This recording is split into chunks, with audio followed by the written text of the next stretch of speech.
Hello everyone, welcome back to my channel. So in today's video I'm going to discuss about organophosphorus poisoning. There are four types of pesticides: organophosphorus, organochlorine, carbamates and pyrethroid. So in this video I'm going to discuss organophosphorus pesticide. In my previous video I've already discussed about organochlorine pesticide poisoning. You can check that out. So today I'll be discussing introduction, example of organophosphorus pesticides, the mode of action, fatal dose and fatal period. So, organophosphorus pesticides are phosphorylated hydrocarbons. This means that they are hydrocarbons containing phosphorus group, and hydrocarbons we know are hydrogen, carbon and oxygen molecule along with phosphorus. So they are formed of these four elements mainly, but there also can be some other elements attached like sulfur also. So they are also known as organophosphates and they are widely used as insecticides all over the world.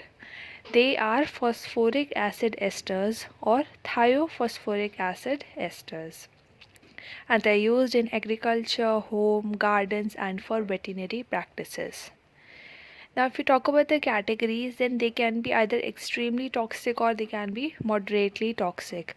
For extremely toxic, the lethal dose is 1 to 50 mg per kg. For the pesticide, for the organophosphorus pesticides that are extremely toxic, the lethal dose is 1 to 50 mg per kg, whereas for highly toxic ones, it is 51 to 500 mg per kg. And if we talk about the moderately toxic one, then for that the lethal dose is 501 to 5000 mg per kg, and for slightly toxic ones are 5 is more than 5000 mg per kg. So let's learn about the example now.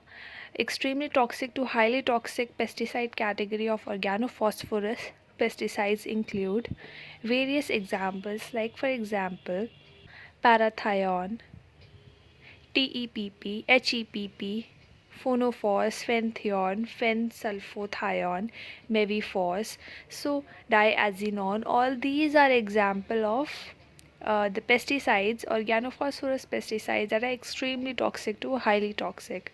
Now, you must have a look at all these and try to remember their name. Most important out of these is parathion, TEPP, diazinon.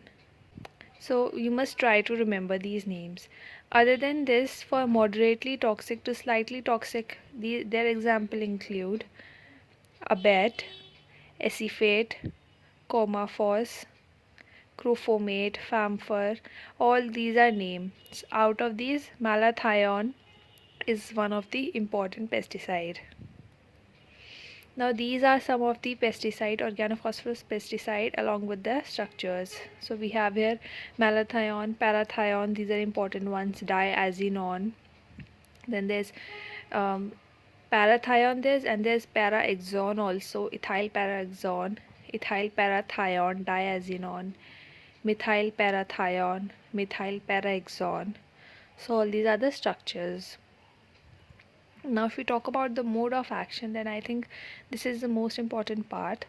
So, the primary mechanism of organophosphorus toxicity is the inhibition of acetylcholinease enzyme. There's an enzyme called acetylcholinease enzyme. Now, this enzyme is responsible for hydrolyzing acetylcholine to choline and acetic acid. Alright, so this enzyme works upon acetylcholine and breaks it down into choline and acetic acid. Now when the pesticide is present in your body, then what happens is it goes and attaches itself to this enzyme. Therefore the functioning of this enzyme stops, due to which what happens is acetylcholine is not broken down anymore. So the amount of acetylcholine in the body increases.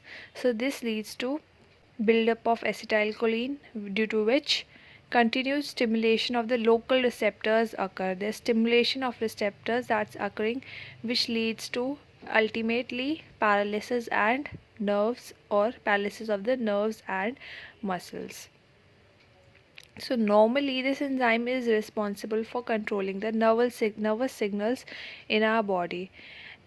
But now that this enzyme is not able to break down acetylcholine to choline and acetic acid, then the propagation of action potential is somehow hindered. As a result, there is continued stimulation of the receptors, which leads to paralysis of nerves and muscles. So mainly it is going to affect our central nervous system.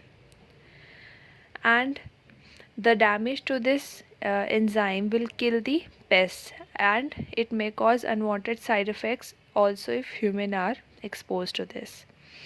Now, as this occurs, the enzyme can no longer spontaneously hydrolyze and become permanently inactivated. For this case, in organophosphorus poisoning, the enzyme can no longer spontaneously hydrolyze and can become permanently inactivated as well. The fatal period.